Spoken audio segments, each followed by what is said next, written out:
এরপর আর কি আছে দেখো, এখানের মধ্যে থেকে ইউনিট 3 এর মধ্যে থেকে এখানে দুইটা প্যাসেজ পড়ো। একটা হলো লেজেন্ড অফ গাজী পীর খানা। খনার স্টোরি তো মনে আছে নাকি? খনার স্টোরিটা মাথায় রাখবা। লেজেন্ড অফ গাজী পীর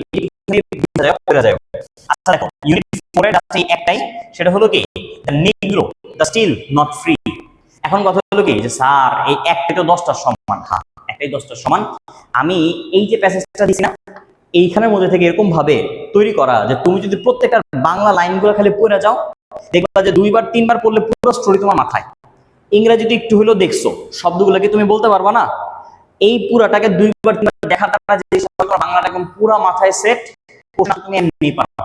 আমার শীত এরকম করে বানানো রে ভাই, আমি তোমাদেরকে বুঝাতে পারবো না যে এই শীতটা একটা স্টুডেন্ট যারা পড়তে আগ্রহী, যারা পড়ে এফোর্ট দিতে চায়, ভালো একটা রেজাল্ট নিয়ে আসতে চায়, তাদের জন্য যে এই শীতটা কি, আমি বলবো যে আমি এখনো পর্যন্ত